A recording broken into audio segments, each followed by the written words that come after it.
Hey everyone, welcome back to another lesson here on the channel. Today we're going to be talking about my recent experience with a non-Chinese Amazon FBA supplier. Let's be real, most Amazon sellers are going to be working with suppliers from China. It is by far the most abundant place to get your product sourced from. So going outside of the box and using something for, a product that's made in a different country and working through the shipping with that, well, that's what we're going to be talking about today. If that sounds like something you're interested in, be sure to stick around to the end of the video. Be sure to like and subscribe if you happen to be new. Without further ado, let's get right into it. Alibaba.com, the leading place for pretty much anyone that's doing private label, far more than that, but just sourcing products from Asia. Now the cool thing about this website is that you type in what you want, let's see, auto-generated women's handbags, and then you get to choose from any of these. Fake YSL bag. You get to choose from any of these, and it's not all just going to be China. China's a major competitor, and a lot of them will be from Chinese suppliers, but you'll sometimes get other products as well. And once in a while, once in an old blue moon, you'll find a product that can only be sourced from another country, or 90% of the suppliers are from other countries because of how this product is handmade, or the material that's used, or the style of the product.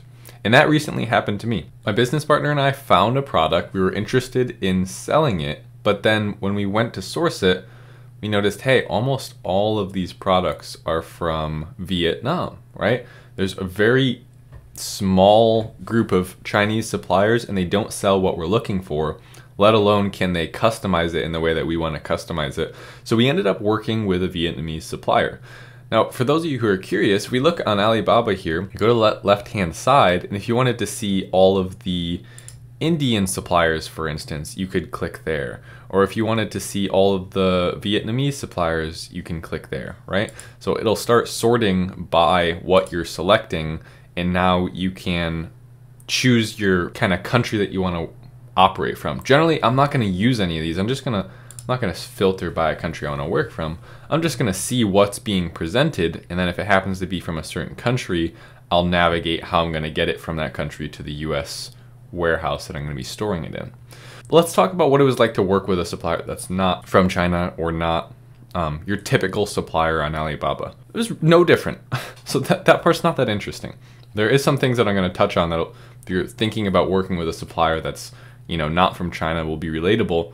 But we contacted each other through Alibaba's messaging platform. Really on that side of things, very little changed. They were communicative. They answered all of our questions. They sent us photos. They sent us samples, what the product was like at different stages of designing it. And all that was fine. They were able to create custom packaging for us. It was just like working with a Chinese supplier. So if you're worried about that side of things, at least for the Vietnamese supplier that I worked with, it was no different whatsoever. So then what's the point of the video? What is the big difference of working with a non-Chinese supplier, or in this case specifically? I'm just saying non-Chinese. Some of you are probably like, that's weird. Why are you saying non-Chinese supplier? It's just because that's kind of like the standard in the space that I work in.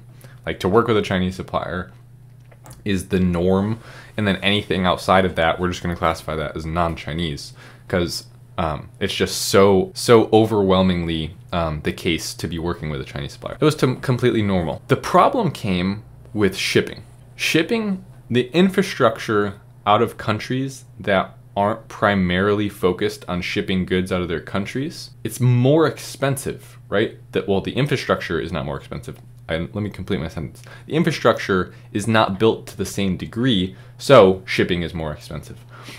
We paid far more than we would have normally paid for shipping this product, but it was just so much better than any Chinese company could make it. So we figured, let's give this a shot and let's see. But also, the shipping time, at least in my specific situation with the freight forwarder we used for Vietnam, can't use my freight forwarder from China. He's in China, he just deals with China freight forwarding. So we used a new freight forwarder. Supplier recommended this freight forwarder to us, and we went with him. We shipped this on, what's today's date? October something, 3rd, maybe, 4th? We shipped this product on August 12th. It was actually loaded onto a ship August 12th in Vietnam. We're now at October 4th. It has not even reached the warehouse yet. So if you're thinking about that, well, September 12th, October 12th, there's 30 days. And well, September 12th to October 4th, well, there's another 20 days, right? So it's like, we're at 50 days and we still don't have the product. Plus the lead time was 3 weeks to make the product. So we're talking about 71 days and you don't have the product. That's a really, really long lead time. Now, some of you working with some Chinese suppliers, depending on how difficult it is to make your product and where they're located in China, might have a similar lead time, in which case it's not that dramatic. But for me, I'm kind of used to like 1 week lead times, 2 week lead times max to create an order, and then 30-day shipping times.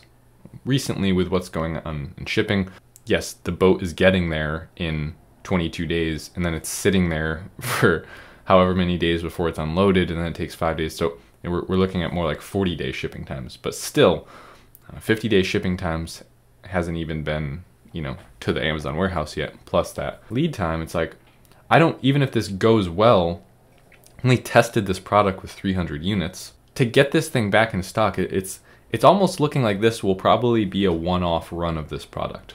I don't want to speak too soon, because if it goes great, we'll just order a ton since we know how long the lead time is. But as of right now, this is not looking like, if we go to Amazon.com, we'll just keep using that. It's a horrible example. Woman hand wallet, sure. Just look at some of these products and say here's kind of your disadvantage. 1 second. So if you're selling one of these products, this is your product, and you have a Vietnamese supplier, in my case, my exact case, where you have this crazy long 70, 80-day lead time, and then your next best competitor, they have a product sourced from China, similar quality, but they don't have a 70-day lead time, they have a 20-day lead time. Their cash flow, they're gonna have a one-up on you. They don't have to order such a crazy amount to begin with to prevent going out of stock for that lead time. So in a real life situation, when you're competing with other sellers, you're trying to stay in stock, first of all, you run a much greater risk of going out of stock. Second of all, your competitors might have a one-up on you if they're sourcing from a company in China that's able to make it in a week and then ship it out, and they have half the amount of time spent on lead time. So these are just things that I'm thinking about. I'm thinking about how in the world am I going to keep this thing in stock if it sells well? I'm going to have to order 4 times the amount I would normally order. But I've talked a lot about cons. What are some of the pros? Well, the quality of the product that I'm sourcing, this specific product, is better than any Chinese company we could find. So that's where we're really placing all of our bets on this run, is quality is so much better, and hopefully the customers see that, and that's our selling point. It's also such a unique design that's not being used currently by any of the main competitors, so we'll have to see how that goes. This was just kind of, I wanted to make a video that was almost like my experience working with this. This is my first time working with a supplier that's out of China. I've, up until this point, 4 years selling on Amazon, only worked with Chinese suppliers. Well, maybe in a couple months we'll post an update video about how this went. But anyways, thank you so much for sticking around to the end. Be sure to comment down below and let me know if you've worked with a supplier that is maybe outside of Asia or in the United States. How did that work for you? What was your experience? I would love to hear, and of course answer back to you guys down there. And be sure to like and subscribe so you don't miss content like this in the future. But other than that, I'll be seeing you in the next video. Thanks so much. Later.